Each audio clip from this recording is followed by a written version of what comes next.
colonial settler country called Australia. And over here, I think somebody needs to mute. Yeah. Over here, we have a tradition to acknowledge the colonialist settler origins of our country by acknowledging the particular land that we're on, land that was actually seized by the violent colonial dispossession. And so I'm speaking to you from the land of the Gadigal people, whose country we still acknowledge is theirs because it has never been ceded. So I'd like to kick off this discussion, Comrade Vijay, by posing an initial question to please consider in your presentation. Actually, I had 4 questions, but in discussion with Comrade Aishik, I'm going to ask just the first one, and I half suspect that you will cover either all of those 4 questions, but we'll open up to Q&A afterwards, and if any of them are missed out, I'll join the fray. Now, I have a strong memory, Comrade Vijay, when I first heard you speak in person last November in a public meeting in Sydney on Cuba. I distinctly remember that during the Q&A session, you shocked some people in the audience when you cautioned them not to expect too much from BRICS. I think, of course, we know in this time when the gap between the monstrous contradictions on one hand arising out of capitalist and imperialist domination, and it must be admitted the marked weakness of the mass movements of the toiling masses and the weakness of the left all around the world is so stark, it is understandable that there is that some in the left want to grasp onto the hope that there is, nevertheless, despite all this weakness, this powerful and growing alliance of governments from the global south that is or can stand up to the imperialist powers. But of course, substituting hope for reality, we can see it can be a tempting coping mechanism, so to speak, when one is facing difficult situations. But of course, facts are stubborn things, as Lenin once said. I think, even after the recent thing that we all witnessed, the shocking megalomaniac US President Trump sending his B-2 bombers to supplement Israel's latest brutal and unprovoked and illegal bombing of Iran, the BRICS statement came out very late, and in my opinion was more like a whimper than a roar. It barely went beyond stating the obvious that the bombing was against international law, and many other governments had already said that before.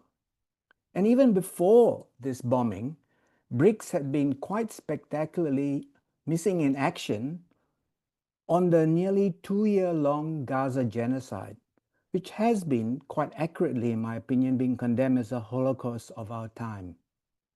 Of course, it's true that BRICS member state South Africa did play a historic role in taking Israel to the International Court of Justice for genocide. And, we can't underestimate the value of that. It was a huge contribution to the international delegitimization of Israel's aggression.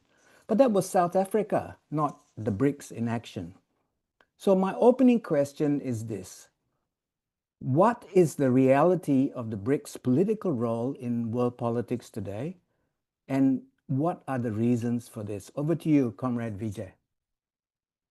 Yeah, thanks a lot, Peter, and thanks to Perspectives for inviting us to have a discussion together on the BRICS and socialism. It's a really good subject, if a little bit funny, because I'm not sure what the word "and" is doing between BRICS and socialism. It might have been better to have put a backward slash, BRICS/socialism. "And" is very presumptive.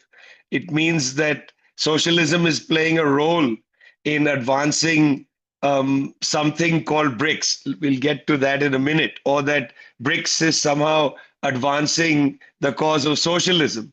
It's a presumptive title, and it's not my title, but it's the title we have, and it's good to have a cautionary sense of this. Well, I'm a pretty orthodox historical materialist, and I took my lessons from the line that Marx wrote, where he set out, in a way, an agenda for understanding socialism, where he said that communism is the actual movement of history. It's not something you idealistically impose on the world.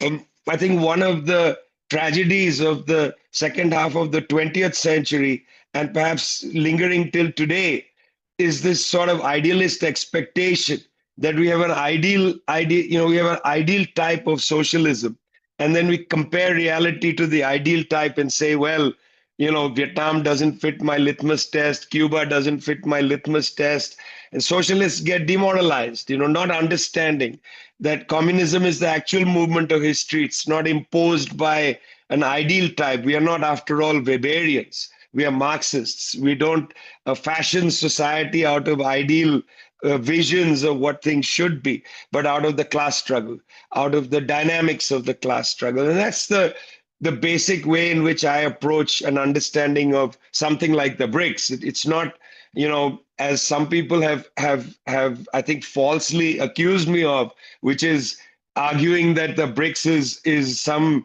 major socialist development. I mean, Peter, you saying that it was surprising to hear me caution is an indication that you expected me to say, well, the BRICS is an advanced detachment of socialism. That would be the last thing I would see, because a historical materialist doesn't impose upon historical developments ideal impressions, but we look to see what is the real movement of history. Well, let's start with that briefly, and then let's assess the role of imperialism today.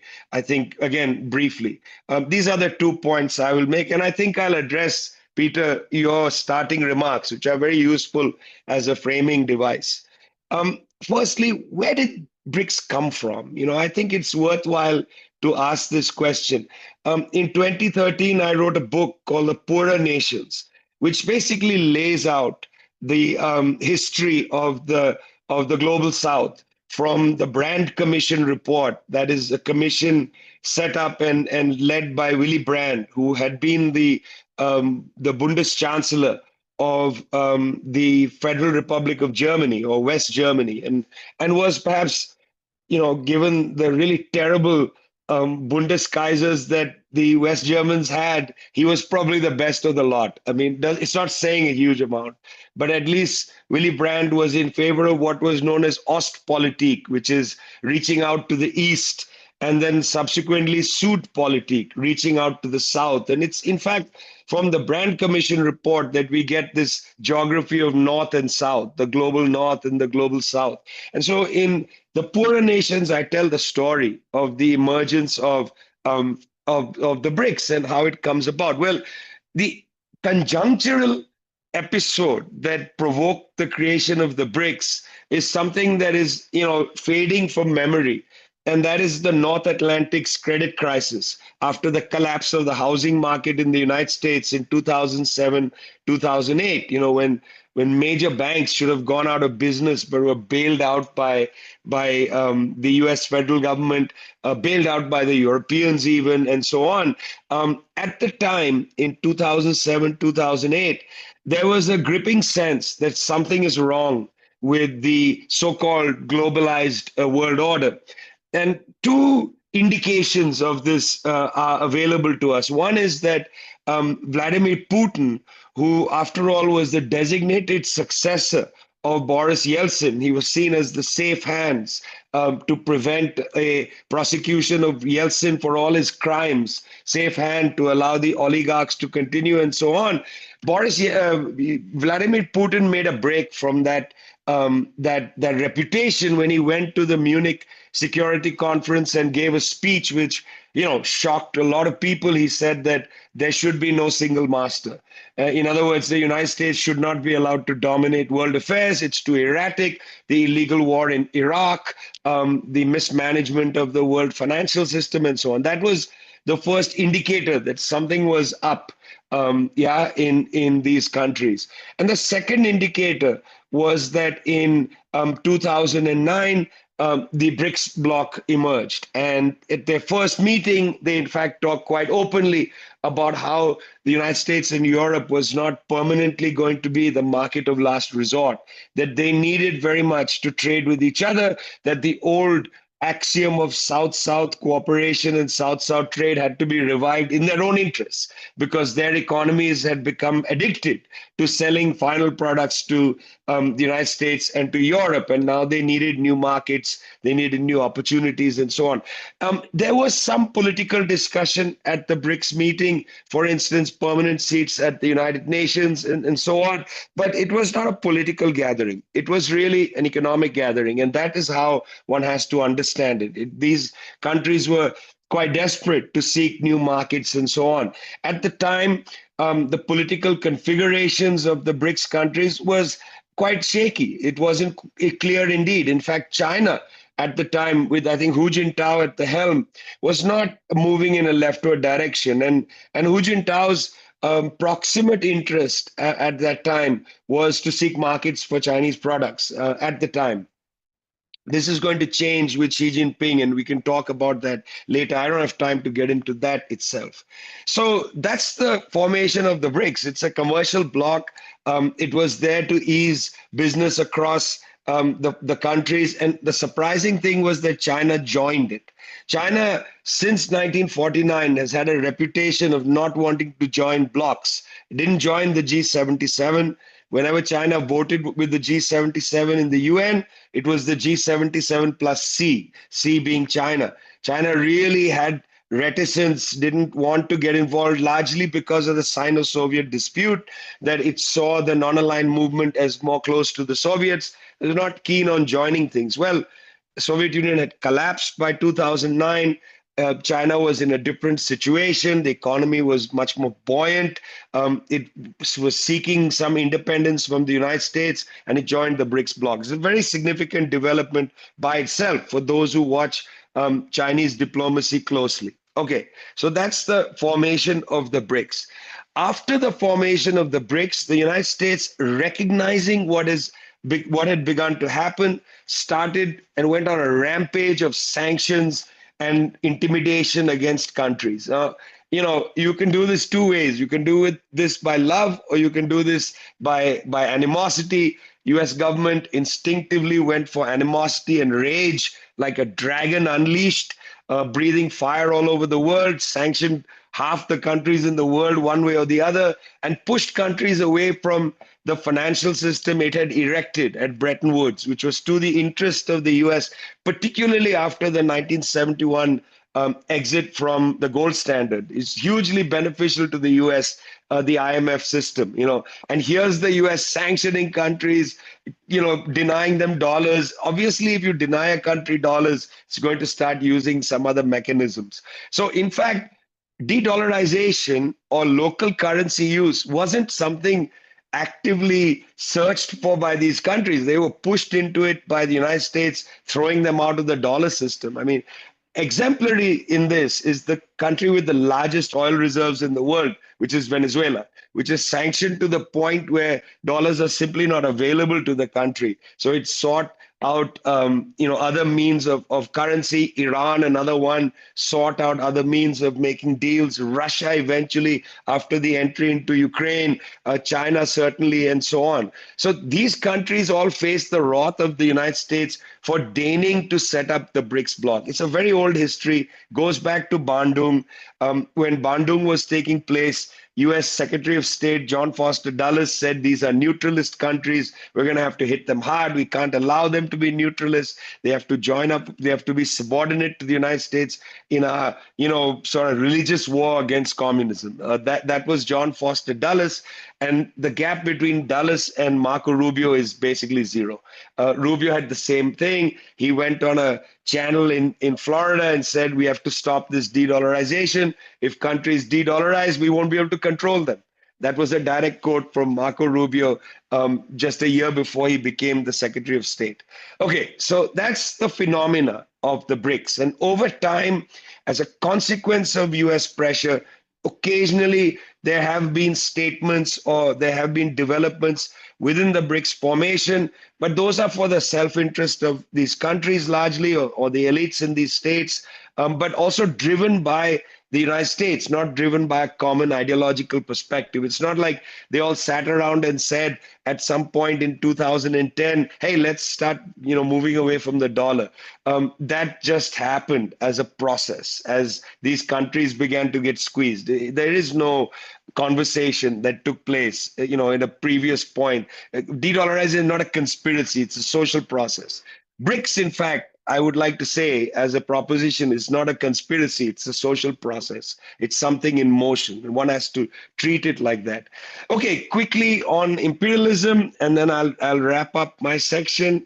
I'm a great believer that Samir Amin has given us the best, methodology to assess the power of the United States. I am not one of those who believes that there are multiple imperialisms.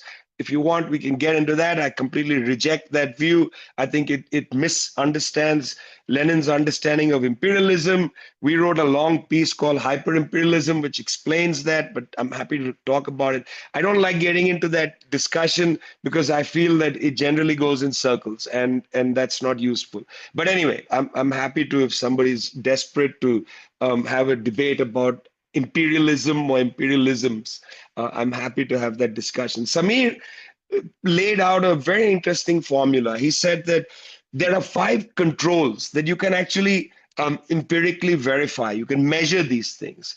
And if we look at these 5 controls, he said you can understand the nature of US imperialism. But when Samir laid these out, the United States and its allies, NATO allies, control all 5 of these things. But now things have changed. And let me run through them quickly.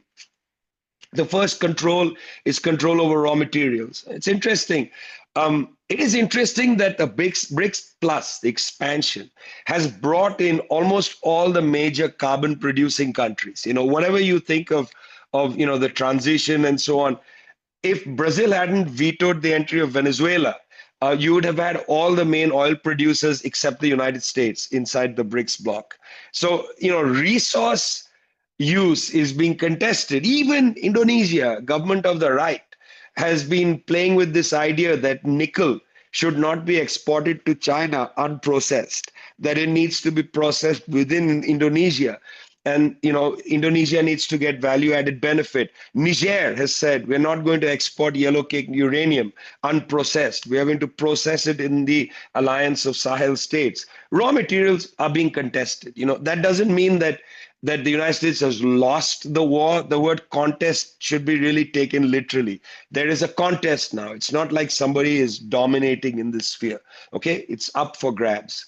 The second control, which is also contested, is control over science and technology. And here it really is the Chinese game, because the Chinese have overpowered sections of high-tech development, which beyond the capacity of the United States. Some of this has to do with the very clever way in which the Chinese harnessed their opening up to the world, where they insisted that companies provide them with technology and science transfer. They wanted the scientific textbooks, not just the tech, because there's an understanding that tech is yesterday's science, but today's science is tomorrow's tech. You don't just want the latest tech. You want the science. You want to develop a science infrastructure and so on.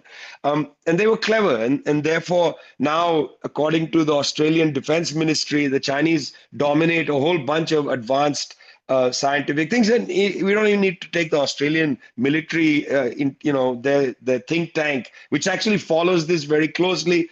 Seriously, you just need to travel in China and get on a train and see it go at almost 300 kilometers an hour, or go to, if you're lucky enough to go to I went to a cherry tomato farm. The whole thing is 80% robotized. I mean, it's just incredible. And the manager of the farm is a party official, turns to me and says, do you think this could be useful in the global south? We would like to just give the technology. And I said, comrade, in the global south, we don't have electricity. How are we going to run a robotized factory to make a farm to have cherry tomatoes? We need electricity. Burkina Faso rural electrification rate is 7%, and here this CPC of guy in a small town is saying to me, we would like to give this technology to the global south for development. And what can I say? Please give us a power plant first. Yeah, we can't deal with your advanced science. But United States no longer dominating, hence the Cold War, hence the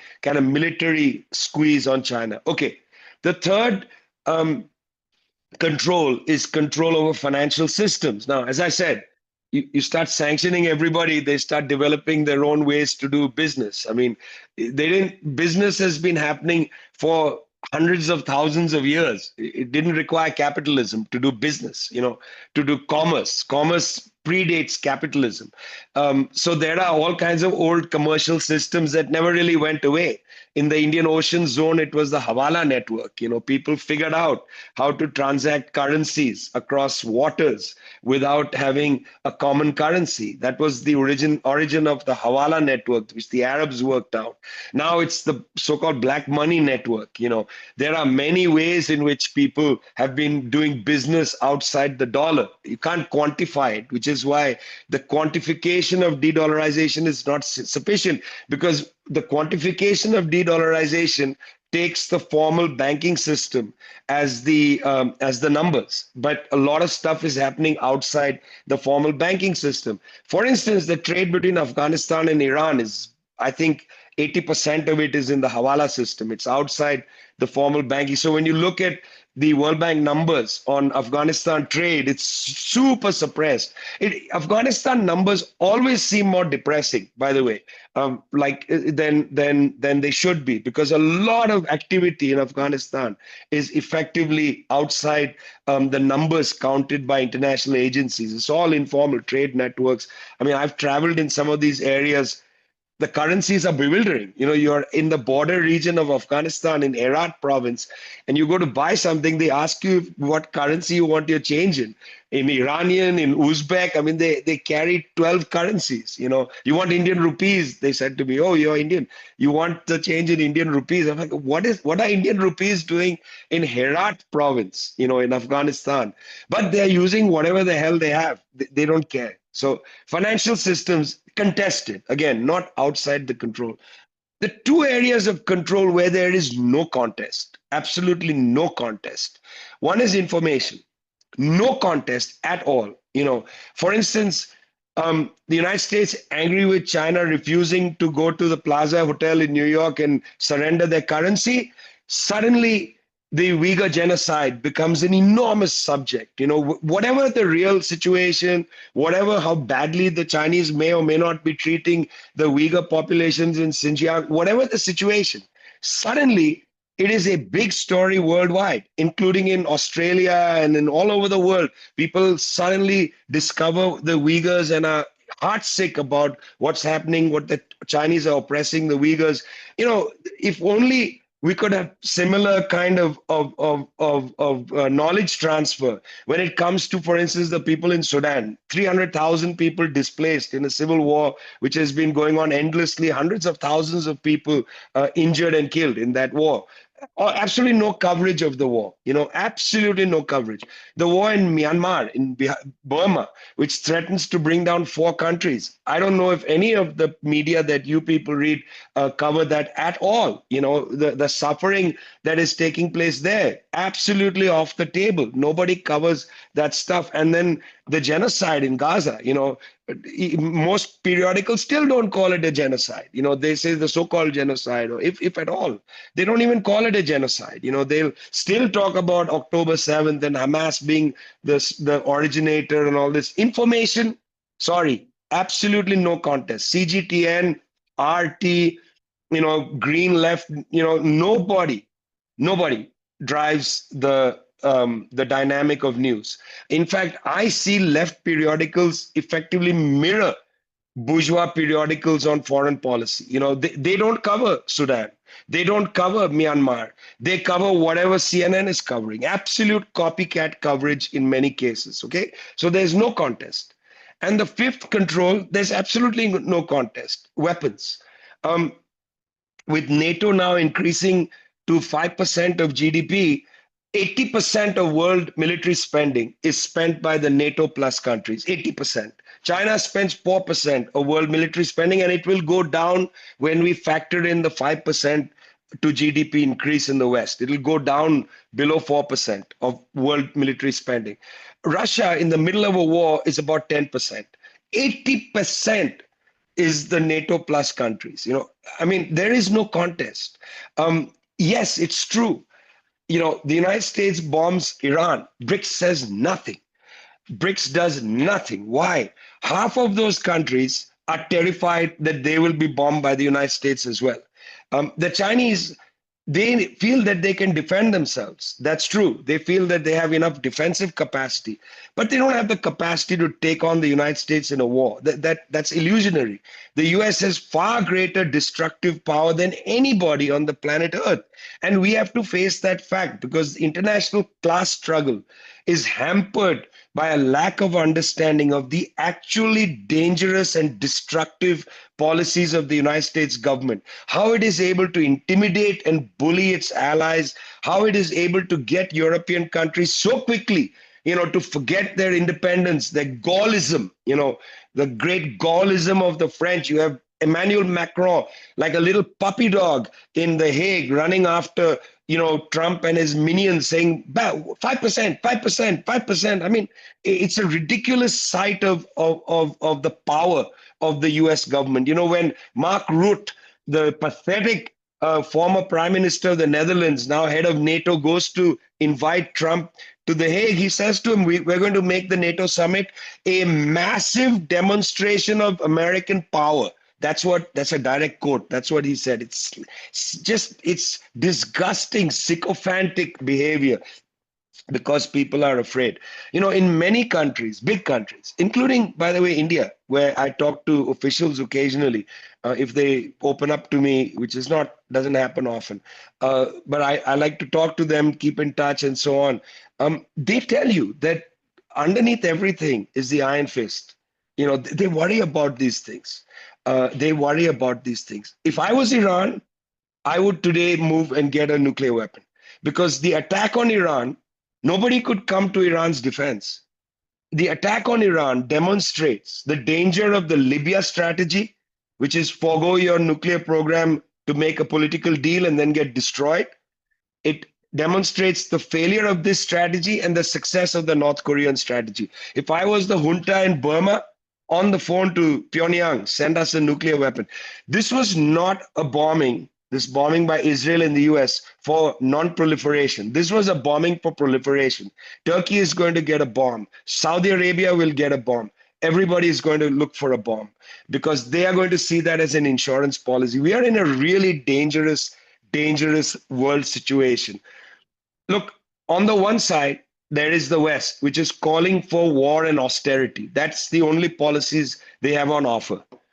On the other side, we do have an inkling of a debate and discussion within the class struggle around the global South, where there are voices that are calling for peace and development, including the government of China, which has put development on the agenda ahead of warfare and has said they would like to help industrialized countries.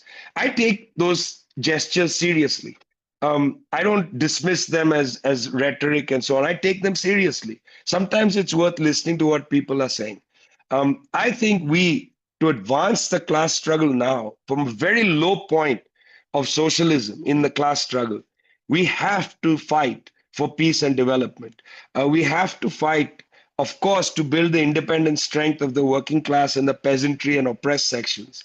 But we have to fight on the terrain presented to us, and not imagine a terrain which doesn't exist, but which makes us happy.